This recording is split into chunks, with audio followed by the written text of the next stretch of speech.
All right, I think we should start. Welcome everybody to Hitting the Right Note. It is 11 a.m. on Friday the 19th of June and we are having a panel at the Emerging Writers Festival. To begin, I'd like to acknowledge the First Nations, first storytellers and traditional owners of the land we broadcast from, the Wurundjeri and the Boon Wurrung people of the Kulin Nation and the Gadigal people of the Eora Nation. I pay my respects to their elders past, present and emerging, and to any First Nations people watching, as well as to the elders of the lands this recording might reach. My name is Marisa Pintado. I'm the Publishing Director at Hardie Grant Children's Publishing, publisher of books for children and teens, and we're based in Melbourne. I'm also the founder of the Ampersand Prize, Australia's premier award for unpublished writers of middle grade and young adult fiction, and I'm joined today by the first and most recent winners of the Ampersand Prize. I'll start by introducing Melissa Keil, the inaugural winner of the Ampersand Prize, whose debut novel, Life in Outer Space, was published in 2013 and went on to be awarded the Ina Noel Award for Emerging Writers. We'll talk a little bit more about Life in Outer Space later, but for now I'll just say that it is a YA romantic comedy about a teenage movie nerd and the girl he pigeonholes as a manic pixie dream stereotype. And the first time I read it, it made me cry. Melissa Keil has gone on to publish 2 more novels with Hardie Grant, The Incredible Adventures of Cinnamon Girl and The Secret Science of Magic, and she's been recognised in numerous awards, including the Children's Book Council, Prime Minister's Literary and other various Premier's Awards, as well as had her books published all around the world. And she currently lives and works in Melbourne as a freelance editor. Welcome, Melissa. Thank you. I'm also joined today by Frances Chapman, who is the most recent winner of the Ampersand Prize, whose debut novel, Stars Like Us, will publish this July. I actually have copies of both our friends' books here. This is Stars Like Us. This is Melissa's first book, Life in Outer Space. We'll talk more about both of these. Stars Like Us is a swoony bisexual love story about a teenage band on their way to the top and the toxic romance that could bring their dreams crashing down. Frances's first published novel was written for her teenage self after a string of rejections from publishers and agents, and was partly inspired by a photo of Justin Bieber eating chicken in Sydney. She spent several years working as a journalist and a social researcher before going freelance as a writer in 2015. Welcome, Frances. That's a badly timed sip of coffee just sorry. there. That's like this fine on. Before we start proper, I'm just going to remind our audience that you can send through any questions on Twitter using the hashtag EWF20, hashtag EWF20, and we will get to them at the end of our session. All right, let's kick off. So I thought we could start by talking a little bit about how the Ampersand Prize works. And then I'm going to ask Melissa and Frances lots of questions about their process, entering the Ampersand Prize, being shortlisted for the Ampersand Prize, and then finally their journey to publication and what it was like. So the Ampersand Prize is open for submissions on the 1st of July until the end of July this year. That's in 2 short weeks. And as I said earlier, it is Australia's premier prize for unpublished writers of middle grade and YA fiction. The Ampersand Prize has been running since about 2008, and it was founded basically so that I and my colleagues at Hardie Grant could find new voices and help launch the careers of new writers whose books weren't published yet. It has gone on to launch the careers of numerous authors, including the 2 on this panel. And anybody who's listening with a middle grade or YA manuscript under their belt, this award is the one for you. I thought I'd talk a little bit about the process of judging the Ampersand Prize, just so that everybody has in their head what it's like from the publisher's perspective. Essentially, submissions come in and every single manuscript is read by 2 people in our team of readers. And our team of readers is made up by obviously the editors, myself, but also select people from other departments around the office. So we have somebody from marketing, somebody from rights, and really the reason for that is that we're all really passionate about finding new voices. We all really love reading new manuscripts as they come in. And I think the more the merrier when you're trying to figure out which author you want to work with as a team. Once we've read every manuscript, we shortlist our favourites, and then we prepare to interview each of the authors on that shortlist, and we talk to the authors about what our vision as the publisher is for their manuscript, and we hear what their vision for their manuscript is, because I think most authors come in with a sense of there being more things that they'd like to develop in their manuscript, but just wanting to work with somebody on it. Then we take our finalists to an acquisitions meeting, which means we bring their manuscripts to a meeting of all of the department heads in the office, and we talk through how we want to publish this, these books, whether we think they'll be commercial successes, award winners. We try to position them in the market properly, and then we make our final decision about the winner. But I don't want to get ahead of myself. I want to go right back to the beginning of the process, Melissa and Francis, and I want to talk about first entering the Ampersand Prize and how you decided that your manuscript was ready to submit. Melissa, do you mind if we start with you? Sure. So I had been working on Life in Outer Space for probably about close to 2 years before I submitted it. It took me, it was about 4 months, I think, for writing the first draft, which is the fastest I've ever written any first draft. I had been working on something before that for a number of years that just wasn't working. I couldn't pull it together. And so I'd put it aside, and this manuscript and this character just kind of sort of flew out of my fingers in this really weird way. So I took about 4 months to write it, and then I was working on it with a writers group and with some editor friends, and sort of pulling it apart and rewriting it for maybe a year and a bit afterwards before I submitted it. And it got to the point, I think, where it was about 96,000 words, I think, and I could pretty much recite them all from memory because I had worked on so hard, and I had gotten it to the point where I couldn't do anything more with it. I kind of felt like it was as word perfect as I could make it, but I was still really reluctant to send it in anyway, which was a really kind of strange feeling for me because I work in publishing, and part of my job was looking at other people's manuscripts. And sort of encouraging people to send things in, but when it came time to sort of pressing that button to send the manuscript in, I was not feeling confident with it. Confident in a weird way. I was confident that I loved this book. I wasn't sure how it was going to be received landing on someone's desk. So it took a lot of encouragement. It was my writers group really that kind of pushed me to send it in, and some people who knew the prize and who knew Hardie Grant Egmont. And so, yeah, with a lot of pushing, I sent it in, and I think I probably sent it with a disclaimer that I'm sorry if this is crap. Which partly I did feel like it was a good manuscript, but there's still that kind of sense of imposter syndrome that I think all writers just naturally have. So yeah, it took about close to 2 years from starting the manuscript to actually sending it in. Yeah. Okay. Francis, what about you? How long did it take you from go to woe? Yeah, I think I was about like Melissa. I think I was about 2 years in, and again, like Melissa, I feel like I'd done everything I could with it. Like I felt like it was finished or as good. I knew it wasn't as good as I wanted it to be, but I couldn't see the pathway to getting it to actually like a standard that I felt was better. And I felt like I'd said everything I needed to say with it, and that, that the story was finished and that I was ready to kind of send it off. It was actually my second time entering the Ampersand. So I'd entered the year before with my first manuscript and hadn't been shortlisted or anything. So I certainly wasn't expecting to I sort of sent it off with, the hope. Obviously you always send it off with hope, but I didn't anticipate that this would be any different. So I was really quite shocked. That's a really good point, actually. We do often have multiple people submit multiple manuscripts to the Ampersand Prize. They might enter one year and then they'll enter a different manuscript the next year. And we do remember people. We track everybody who enters, and so it's often really fascinating for us as the publishing team to read a second manuscript from somebody and see how their voice is developed, how their craft is developed. It's fascinating. Yeah, I mean, my first. I looked at it the other day and I actually couldn't finish it because it was very boring. So I thought, I feel that this was a better manuscript, the second one, that actually won. But I think I'd entered it into a couple of things. I'd won a Varuna fellowship with it, and so I'd taken some time at Varuna to polish it a bit more.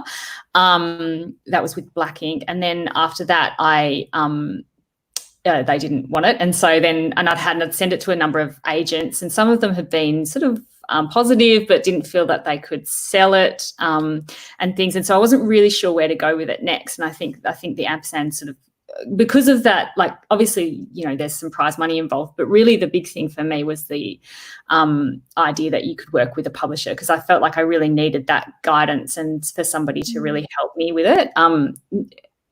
And fortunately, I got that. That was a real scorecard for me.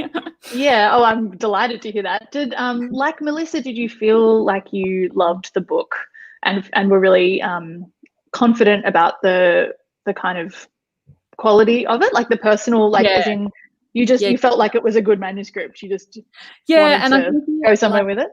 I think in terms of like how my writing has my relationship with my writing has evolved, I think I was like in a point there where I felt that I'd done it, and now if somebody had a negative response to it, that's okay. Like it's okay for other people to have feelings about my manuscript, and that I had the confidence to know that, you know, I was pleased with what I had done with it. And I think that's Melissa talking about sending it off and not being sure about sending it off and things, and I know that feeling so well, where you kind of you're not ready for someone to have a reaction to it because you know, it's so close to you, and so and you love these characters so much, and so I obviously had that too. But I think with the prize, I was pretty confident that nobody was going to, you know, that you guys would be that you were looking to find someone to win it, and so that you would be not unkind if there was feedback to be coming. I definitely don't think we're unkind. No, I mean that's a really excellent point, and it is actually something I wanted to talk about today. That is, I think, one of the major differences between entering the Ampersand Prize or really any writing competition. Makes it sound very small, but you know, entering any award for manuscripts that haven't been published yet, whether it's the text prize or, you know, there's myriad awards out there. You know, the publishing teams are actually looking for somebody to publish. It's not quite the same as entering your manuscript into an unsolicited submissions email address. It really is a matter of the publishing team saying, we have hundreds of manuscripts here, and one of these people we are absolutely going to work with and help them launch their careers. So I think there's a lot more hope in a funny way involved in entering an award, because I think you do stand a much better chance of finding somebody who wants to work with you. Yeah, I'm not sure what the process is like for you, and maybe you're going to talk about this, but I expect that, you know, if you're picking up a pile of manuscripts that are entered into an award, that you are looking to go, well, you know, is this the winner? Is this the winner? Is this the winner? Whereas on a slush pile, that's exactly what it's like. A different kind of attitude. So, I think that was certainly something that sounded really. I mean, I'd entered a lot of awards. This was not the only one that I entered this manuscript into, but so you got to be in it. Fabulous. Yeah, literally. Yeah. All right, great. Let me ask you both what it was like to get the call from Hardie Grant that your manuscript had been shortlisted for the Ampersand Prize. Melissa, I think I called both of you actually. So it wasn't a call from Hardie Grant, it was a call from me. What was it like to sort of find out that the manuscript had been shortlisted and that we wanted to publish your book? I think from memory, I got a brief email from you, possibly very quickly after I had submitted the manuscript, within maybe a couple of weeks. And it was a very short email that said something along the lines of, we have to talk about this manuscript. When are you free to come? I got a phone call from you, which is that kind of, I hadn't submitted it anywhere else. It was the first place that I had sent Life in Outer Space. So it was kind of like the dream response that you want from your first book, you know, sending it out to someone and getting someone like you being so enthusiastic about it. And just loving the characters as much as I loved them, and kind of responding to it in the way that I wanted someone to respond to it, but wasn't quite sure if I was going to get that or not. So it was kind of, it was pretty incredible. It was such a confidence boost, I guess, that sort of reassurance that, yes, this thing that I've written that I love, someone else loves it too. Yeah, I mean, I guess it's the affirmation that every writer, particularly when you're an emerging writer and you've been working by yourself. I know that you said before that you've had a writers group for a long time, but even so, you're sort of working away for a really long time on this manuscript by yourself. And while you might love it, you don't know if somebody else might love it. Yeah. I write group. You can only ever workshop bits and pieces, so no one had really its entirety as a story. So. Yeah, right. Frances, do you have a writing group, or have you worked with a writing group in the past? I do, actually. So what I had a writing partner for a long time. So I started out when I was living in Melbourne in probably nearly 10 years ago. My good friend was living also in Melbourne and then moved to Israel. And so we would write to each other, and he was also a writer, and he sent me his chapters and I sent him my chapters. And I think at that really early stage, like really it was just both of us going, yeah, it's great. What happens next? You know, there wasn't a lot of constructive feedback really, but I think it was more about us just having that motivation to keep going and going, oh, I've got to write something because Trav wants to read it. So I've got to get the next chapter out, you know. So I started out with him, and then I did a writing course through the Australian Writers Centre in 2014, and I met some other people there, and we've continued to workshop for the last 6 years. And now 3 of the 5 of us in the group are actually published. So I really do think that workshopping and having that input from other people is very motivating, and it does give you like just a fresh pair of eyes.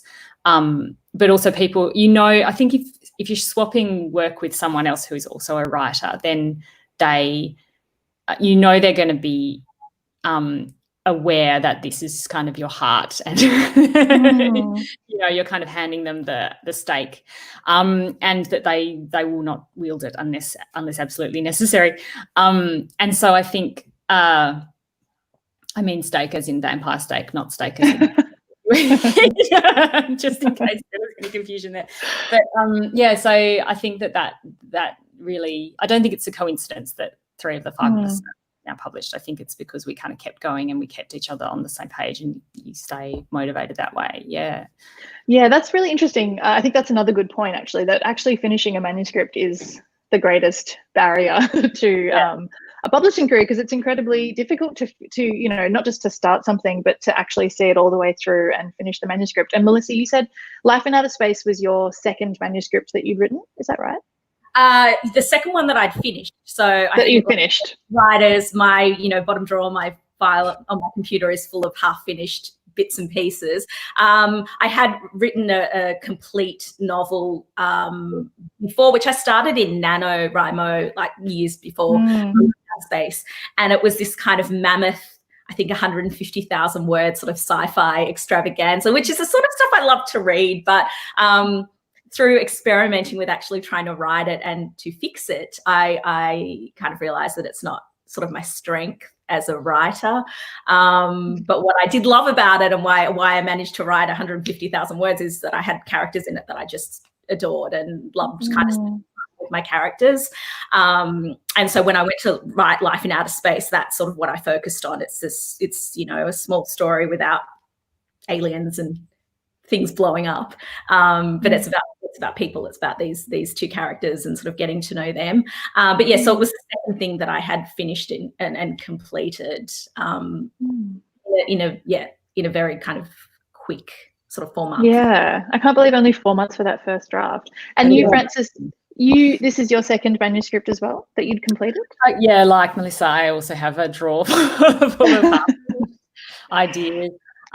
This is probably I would say it's the second that I got to a standard of showing it to other people. I hope to be published. The first one, I think I was trying for YA, but I feel, and maybe this is also something that you have encountered a lot through the Ampersand Prize, is it had young characters, but I don't think it was really aimed at teenagers, and I feel like the tone of it was off. And that's when I looked at it the other day, I thought, I'll just get that out and have a look and see if it's actually any good. And it's not that it's terrible, it's just that it's it's a little bit terrible. But I just think the tone, like, you can't fix it because the whole book is you'd have to start from scratch really and tell the story again with new words, because it feels I feel like I hadn't read a lot of YA at that point. I feel like that time in my life of being a teenager was very was something I wanted to write about, but I wanted to write about it from an adult perspective coming in, rather than like something that would actually resonate with teen readers. And so that was, that I have a lot of love for that manuscript still, but I'm not sure will ever see the light of day, and that's okay. Yeah, that's okay. Still worth read. Like, I mean, I hear from lots of authors that they need to get that first manuscript out of their system so that they can make all their mistakes on that first book and then use everything they've learned to write the next story.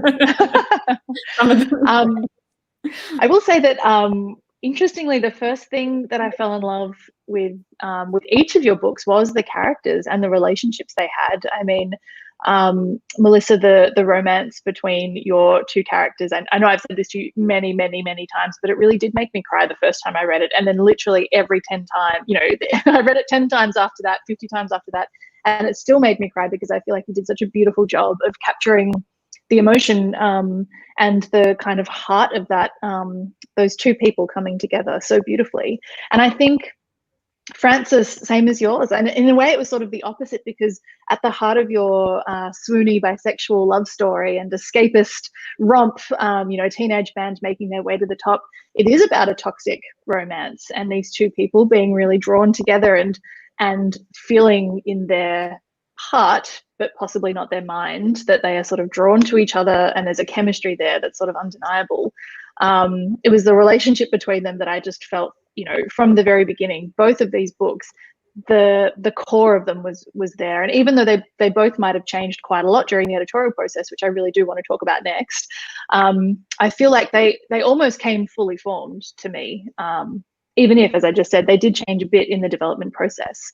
Should we talk a little bit about what the editorial process was like for you once you'd been told that you'd won the Ampersand Prize? In fact, Frances, let's start with you, because I didn't get a chance to hear from you what it was like to be shortlisted, and I think that'll take us really nicely into what it was like, because I remember our first conversation was basically editorial and trying to figure out how we would position this book. That conversation with you, so I got an email from Marisa saying, that I'd been shortlisted and that she wanted to discuss a couple of things with the book. And I can't remember if it was in the email or if it was over the phone call that you told me what the things that you basically thought should change. And I just, I came out of that conversation feeling so energized and so excited about the manuscript, which I just hadn't had for a while, because I felt like it was finished and I felt like it was done and I couldn't see a way out of it. And then you had all these ideas. It's like, yeah, we could do that and we could do this and we could do that. And I think that's what working with a publisher does, which is different to just self-publishing, I guess, is that, you do have suddenly a fresh head on it and someone else who has new perspective on what you should be doing. I remember having that conversation with you and thinking, I think the main thing, I guess, the biggest change to the manuscript was that the one that I'd submitted to you was had 18 or 19-year-old protagonists. And so there was they were in a share house and they were working at a bar and they were doing a lot of drugs. We can talk about the drugs too. But so that was the other thing, of taking out some of the more controversial topics, I guess, the list of drugs. But yeah, so the idea was to age them down to capture a sort of slightly younger YA audience, and that was not something I'd ever thought about, but it was interestingly something a number of people had identified as an issue with the book, was that these characters don't feel 18. So they kind of, some people had said maybe they should be a bit older, or or maybe you should do this with it, and making them a bit younger was a different perspective on that.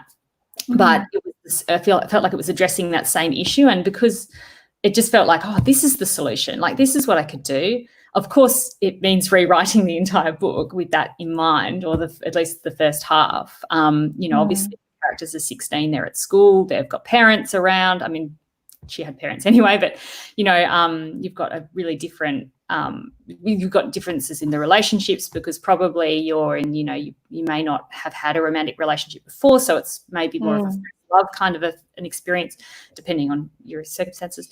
So there was a lot to consider there, but I guess maybe some people would come out of that conversation feeling a bit demoralized, but I just felt so excited about working with Hardie Grant. And I remember saying to a friend afterwards, like, I was like, oh, I just really, even if I don't win, I really hope that these guys publish my book because I feel like they get it, like they understand what I'm trying to do with it and how it's going to, you know, how it could be made better.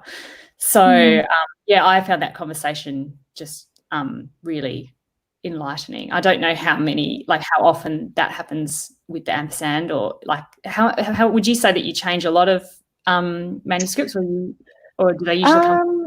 How does it usually work? It really depends. I mean, I think sometimes they come with a really fully formed story and the voice needs honing, or more often it's that the voice is really clear and really beautiful and kind of grabs you in the heart kind of immediately, but the plotting itself needs a little bit more work, either because the author is fairly green and they haven't spent years and years and years writing fiction, so they're still finding their, honing their craft and figuring out how to structure a story and how to make it satisfying and exciting, but also inevitable. All of those qualities that, that 10,000 hours thing. It's one of those, it's a skill that takes a really long time to develop. And I think there are writers who've been writing for 50 years who still consider themselves emerging. But yeah, I mean, every manuscript that has won the Ampersand Prize has been a really different process. More often than not, we decide that the Ampersand Prize winner, might win. So I think you won in 2018, Frances, and we're publishing the book in 2020. We normally allow 2 years between winning the prize and publication, just because we feel that it can take a while, even if there's not that much that needs to change. We feel like it's a really important thing to give that editorial process breathing room and make sure the author is fully supported in developing their manuscript to the very best it can be, rather than rushing a book out to press, even though, that might be a better thing generally in terms of people's levels of impatience. A book wins a prize and they want to read the book immediately. But we feel that giving manuscripts room to breathe and develop is a really important thing. I mean, Melissa, I think I'd love to know what the editorial process was like for you after winning, because you are an editor. So I mean, I personally hate being edited. So I don't know how you guys do it. I'm a terrible person to edit, but you've been an editor, you've worked with authors before, but what was it like being on the other side of the table for the first time?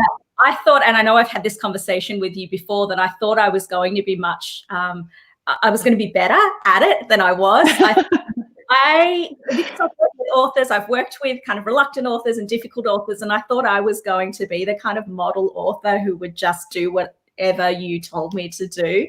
And I think when I got my first editorial report from you, I cried. I actually shed a few tears. Oh, no. I had no idea. I told you this before. Well, as I said, I think the manuscript was about 96,000 words when I submitted it to you, and published it's about 74 from memory. So one of the things that we talked about and that we had to do was trim a lot, and particularly from the first half, was very overwritten, which I know now. We've talked about my process is sort of reluctance, and then reluctant capitulation, and then me looking at things and saying, of course, I was right.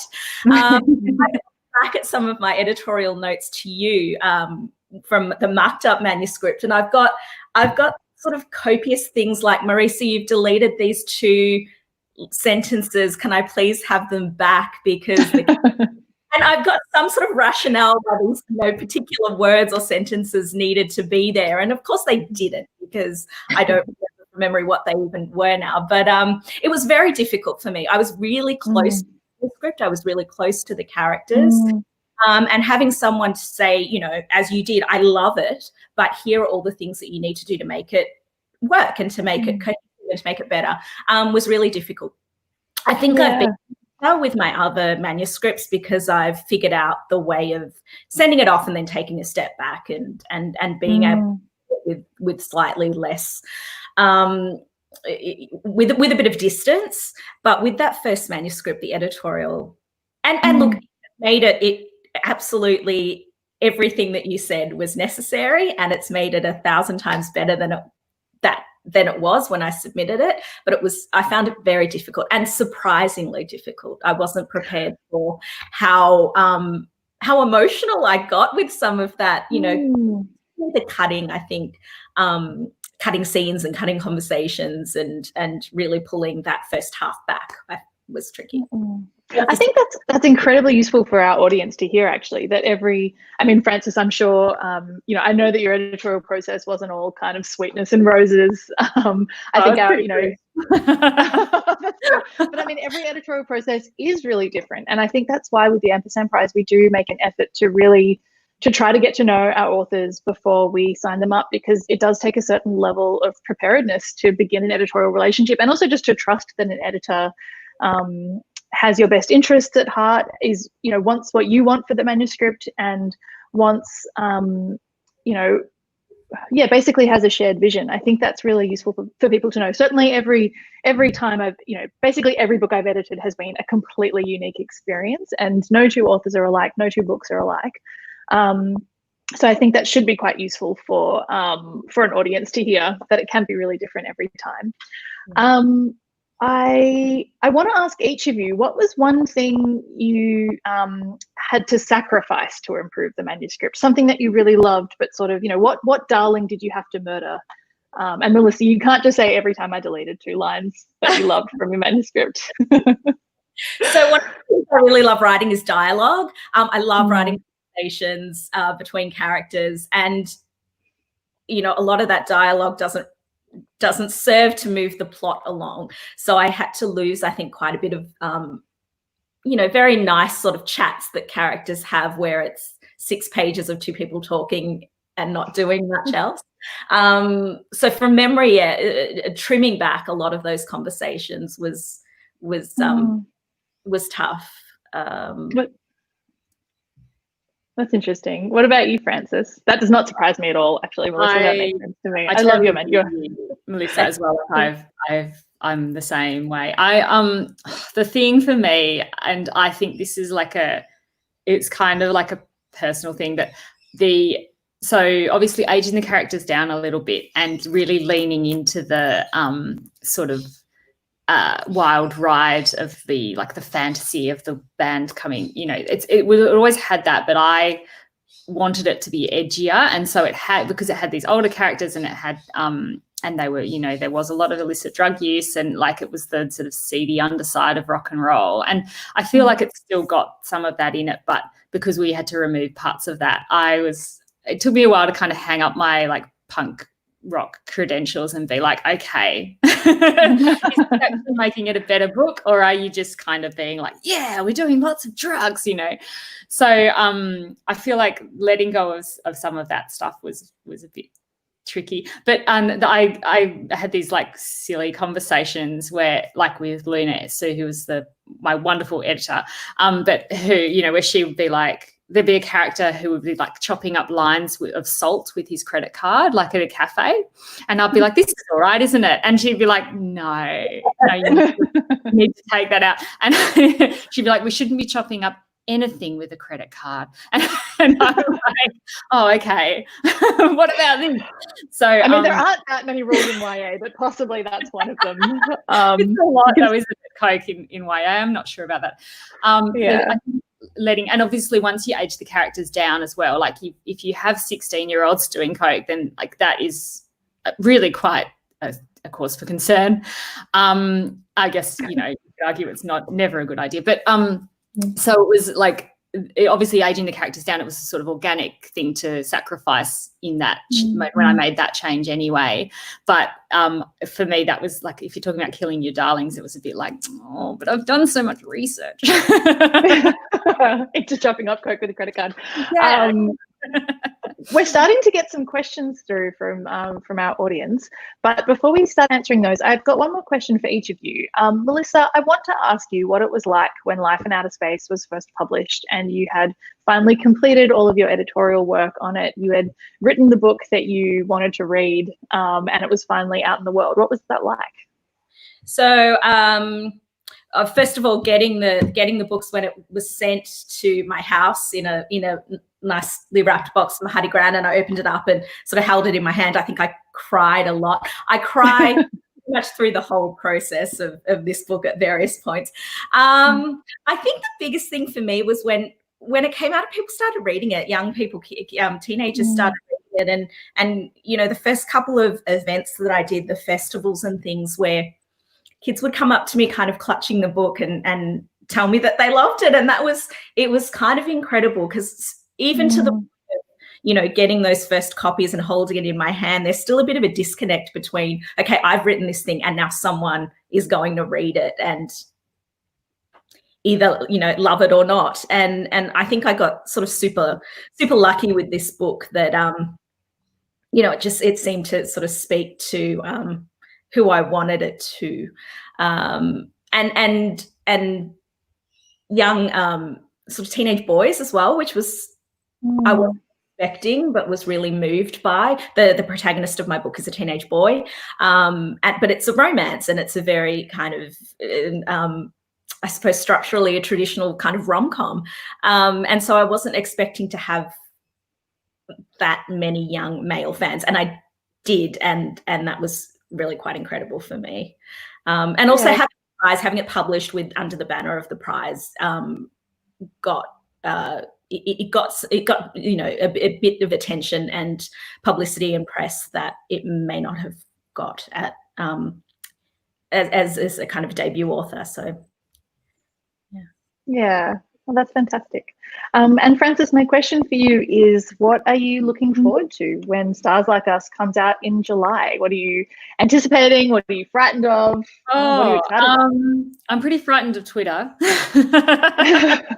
Please be nice to me on Twitter. I'm quite introverted, so I'm not like a natural social media person, and so I like it, but I usually from a distance, and so I'm a bit worried about that, but I'm really excited about.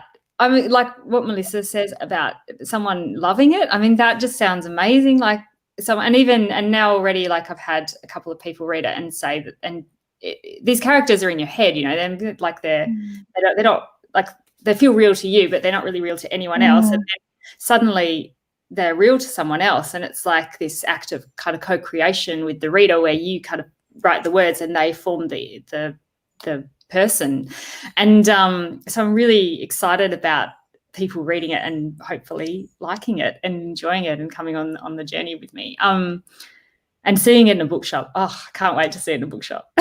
Yeah, and actually, I remember when we talked yesterday, Frances, you said the one thing you regret about it is that the book will be published in the middle of a pandemic, but happily bookshops will be reopened by the time your book is actually on shelves in my local has never about 10 been days. So oh, good. Yeah, no bookshops. Yeah, so I'm going to go in there and I'm going to turn it to the front. I took a day off work when it came out, and I just went all around the city to various bookstores and took photos of themselves and pointed it out to strangers. I had one of those moments of, you know, a random person next to me and sort of pointing at the shelf and going, "That's my book, I wrote that." And I don't think many people generally care that much, but I'm very excited. Oh, that's amazing. Well, look, we're getting some really fantastic questions from people, and I think maybe we should start answering them. I think the one that I would like to start with relates to something you just said, Frances, about not being particularly big on social media. Yes. It's a question. The question is, what do you expect from an author? I think it's a question for me. Should I develop my own mailing list, social following, etc., before approaching you as a publisher?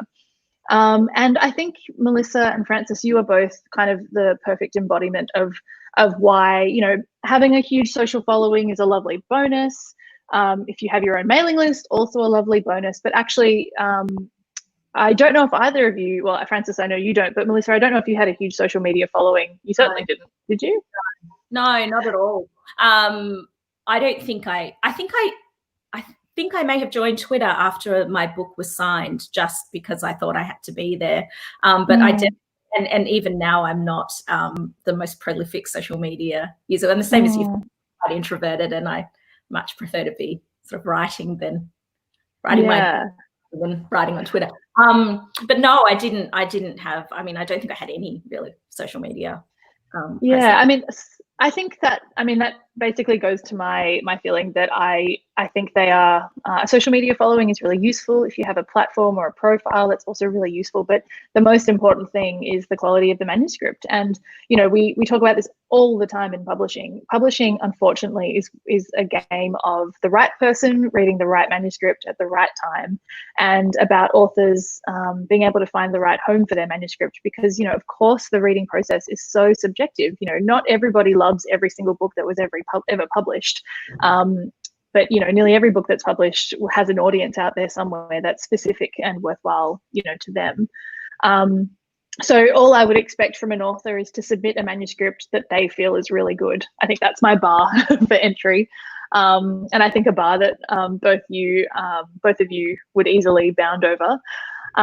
Another question is for both you, Melissa and Frances. Did either of you engage a professional editor to help you go through your manuscript? This is a question from Bonnie. I had a friend who is a professional editor at who I used to work with and was at a different publishing house at the time. And so I asked for her feedback, but not not in the way that you would get if you engaged a professional editor, where you'd be expecting an editorial report or a copy edit or something like that. It was more a general sort of, how do you feel about this thing, and do you have any rough notes for me? So no, I would say it was not professionally edited by someone else before I sent it in. And you, Frances? No, I didn't. I feel like I think that there's obviously you can get a lot of value out of that, but I feel like it's really just one person's opinion again, and it's someone's professional opinion, and it's obviously a valuable opinion, and so on. But it's like, I did have some other people I had the writers group who'd given me their opinions, and I think you reach a point where you can have you've had enough opinions, really, and you kind of need, the only opinion that kind of matters when you're getting published is that of the publisher or the editor, because they're the ones who are kind of helping you shape it in that direction. So I would hate for someone to spend a lot of money on getting a professional edit and then find that they had to put everything back in that they'd taken out when they come to work with the publisher, which I know has happened to some people that I know. But having said that, it probably depends also on your own level of confidence with it, and maybe also I'm a bit of a grammar nerd, so I don't think I was worried about whether my sentences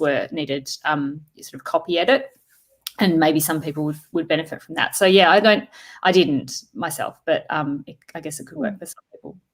Yeah, I think that's interesting. Okay, so I mean personally, I feel like I agree with you, Frances, that I'm not sure having a professional editor edit your manuscript is really all that necessary for when you submit to a publisher. I think it's your level of taste that's probably the most important thing. I do think, however, it can be really useful to get readers' opinions. If you're lucky enough to have a writers group, then having your peers kind of critique your work and give you feedback as readers on whether or not they think you've been successful in achieving what you're trying to achieve, that can be really good. But I'm not sure that hiring a professional editor to edit your work before submission is really necessary. We're having a few questions about self-publishing. Someone on Twitter has asked, Melissa and Frances, how did you resist the temptation to self-publish? I think for me, because I had worked in publishing and worked in editorial, I didn't consider self-publishing an option. I wanted, as difficult as I may have been as an author with dealing with editorial feedback, I wanted that. I wanted the engine of a publisher behind me. I wanted mostly I wanted the editorial expertise, but also the sort of marketing and publicity and all of that stuff that's more difficult to manage if you're self-publishing. Not impossible. I know plenty of people who self-publish and do that quite successfully. But for me, I wanted the expertise of a traditional publisher. And what about you, Frances?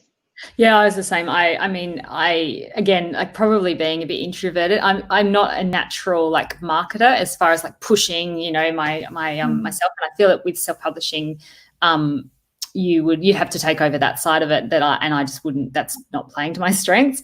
But I know a lot of people have done really well out of it. I did publish. There's another question here about what constitutes unpublished. Do dodgy online platforms like Wattpad and Booksy constitute unpublished? From Agatha.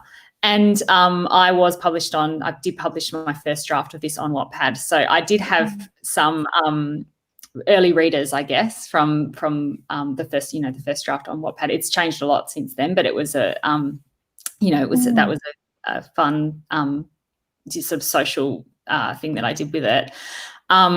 So it's not self-publishing, I guess, in the traditional. No.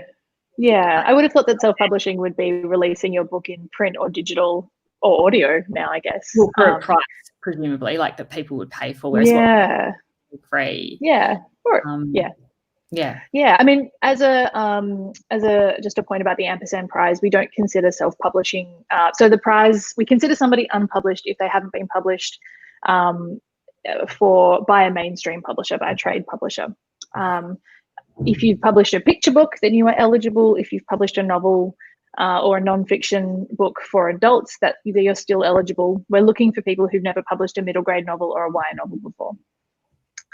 All right, other questions. So we have a question here about how important are all other aspects of a submission during the selection process, i.e. the pitch of the novel. And I can answer that by saying that I almost never read a pitch letter before I've read the actual manuscript. I might skim read it to get a sense of what genre the story is, roughly what age group it's for, whether the author is somebody I know, but then I always go straight to the manuscript to see if it resonates with me and whether I love it. And actually, Melissa and Frances, I'd love to know whether that aligns with how you both read books. Are you the sorts of people who read the blurb and want to know everything about a book before you dive in, or do you kind of make your decisions based on gut or somewhere in between the two?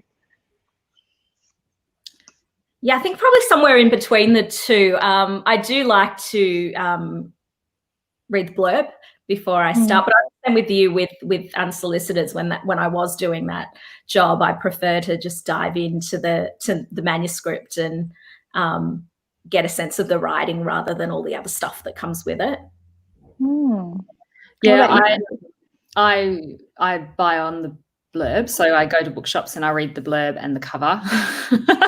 And then I buy books without looking at them, and every time, like often I'll bring them home and then I'll read the first paragraph and I'll be like, I don't want to read this. Why didn't I do this in the shop?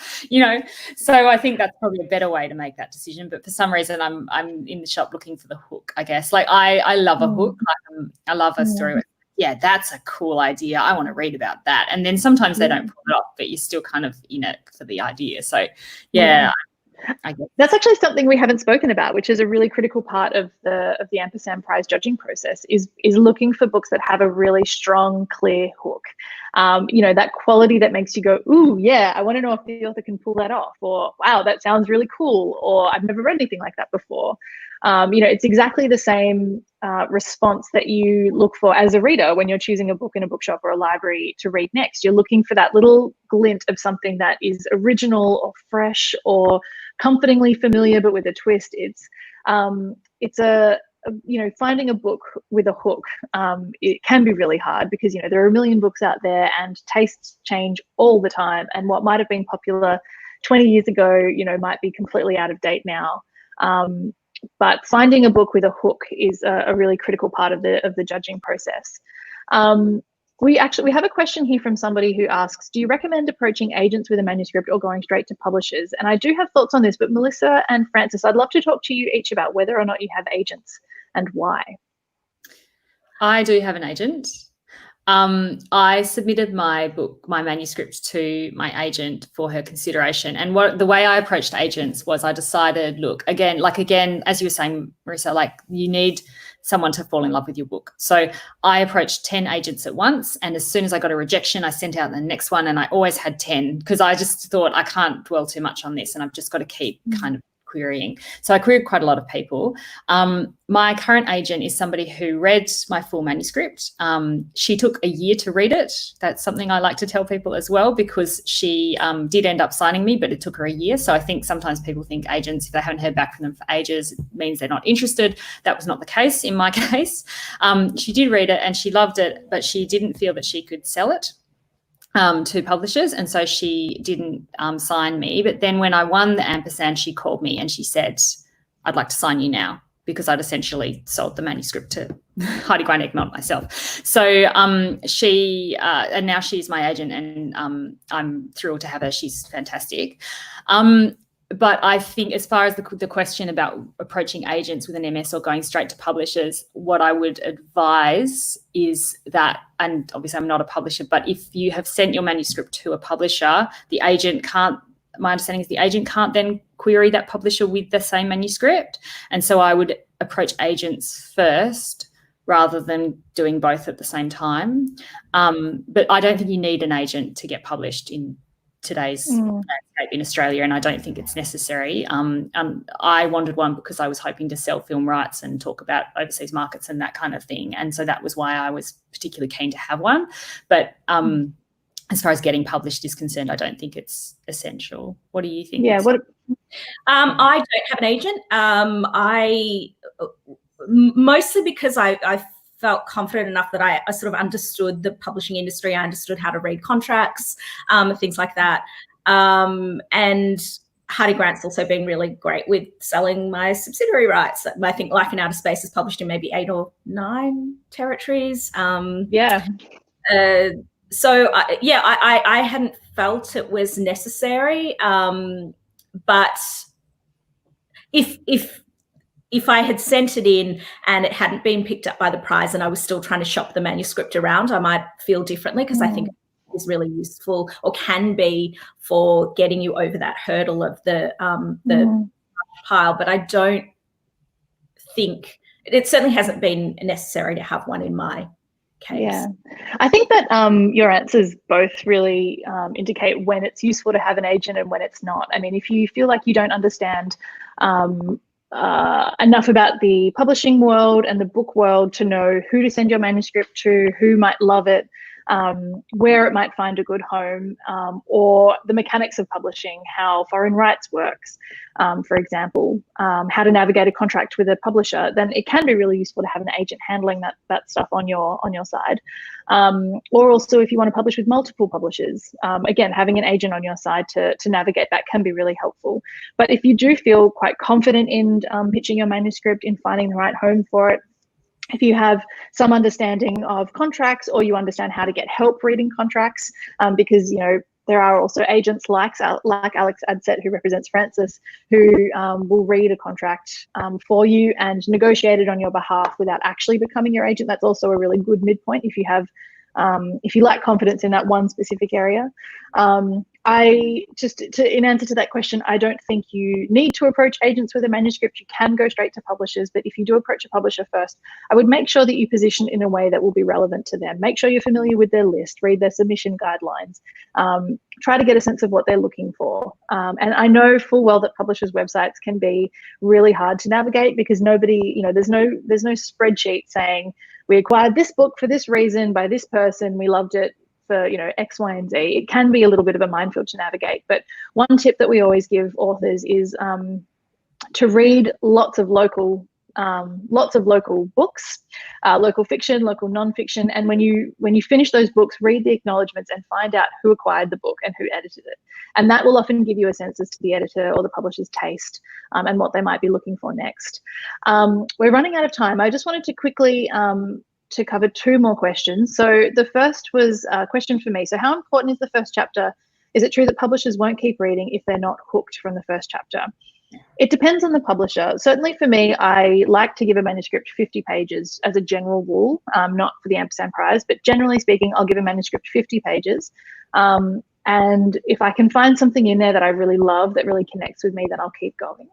I think you sort of probably know the answer to the question. Of course, the first chapter is really important. It's important for a reader. It's important for a publisher. But it's also true that the first chapter can be the hardest chapter to get right, because it's a cold open. So my feeling is publishers probably will give you the benefit of the doubt and keep reading if they're not hooked necessarily from the first chapter. But if they're still not hooked by the third or fourth chapter, then I think they might be finding their attention drifting, because, you know, we have a lot of reading to get through, and sometimes you just have a sense from pretty early on that a manuscript's you're not the right reader for that manuscript. The other question I wanted to cover was on the issue of drug-related plot points or content from Francis. Are certain topics off the table for YA and middle grade audiences, or is it a question of how those things are represented? I'm going to say that I think it is really a question of how things are represented. You can do literally anything in a middle grade or YA novel. It's just a matter of doing it well. Francis, I hope you don't mind me saying, I feel like in Stars Like Us, the way the drugs were handled did feel very adult and not really, not necessarily in a judgmental way, but there was a certain level of lasciviousness that I felt wasn't quite appropriate for a sort of 15-year-old. We do have a slight duty of care as publishers, but I mean, we definitely have a duty of care as publishers, but I just felt that showing a kind of, you know, glorifying drug use in a way might not be appropriate for this readership. But on the flip side of that, Melissa, I remember having a conversation with you really early on where we decided that we wanted to show Sam, your protagonist, drinking his first beer in a bar, because it was kind of an amazing, you know, I mean, not amazing, but it is a kind of notable first thing to do. And it was a kind of important moment for him, right, in the story. Yeah, I think we had the character sort of sneaking into a bar and to watch a gig and all ordering Coke, as in cola. And look, one of these 16-year-olds is going to order a beer if they can get into a bar, and so we. But it was a very kind of innocent moment of, you know, trying a first beer and all the things that go along with that. Yeah. I was aging up a few spots with my manuscript. I also to your point, Marisa, about reading widely as well in answer to this question. If, you know, look at what's out there. Like if there's not a lot of 16-year-olds doing Coke in current YA at the moment, then it's probably not like something that is going to be getting a readership, I guess. Like, I think that in terms of topics being off the table, like, you can get that pretty clearly. And if I'd been reading that more widely, I would have probably worked this out. But like, you know, if you read the kind of work that you are writing, then that's, you know, you're going to get an answer to that question pretty quickly. Like, there's not a lot of explicit sex in YA at the moment that I have read recently. And so if that's something that you've got in your book, then maybe consider whether, you know, that's the right way to address that particular topic. That's not to say you can't have it at all. It's just about how do you talk about it, you know, and the time. Yeah, I think that's really excellent advice. Okay, well, I think we should leave it there because it's just gone 12 o'clock. Thank you both so much for your insights and wisdom in our conversation today. Yeah. I just want to finish up by welcoming our audience to enter this year's Ampersand Prize, which opens for submissions for the month of July. That's in, I think, about 10 days. If you have any questions about the Ampersand Prize, please email ampersand@hardiegrant.com, or you can Google the Ampersand Prize to find our website, or you can contact us on social media. I think our address is @ampersandya. And finally, we all know that making good art costs money. Over half the Emerging Writers Festival program is free, and they are committed to keeping ticket prices for paid events low so that practicing writers can access the fest. And this has been especially important this year in response to the COVID-19 pandemic and the loss of work for artists and storytellers all around the world. So if you've enjoyed our panel today, please consider chucking EWF some extra money by becoming an EWF pen pal and donating through their website. Every little bit, even the price of a cup of coffee, helps this brilliant festival support emerging writers. Thanks, everybody. Thank you. Oh, one more thing. You can buy both of these books in all good bookshops. Stars Like Us from the 1st of July and Life in Outer Space is out now. Thank you. Thank you. See you later.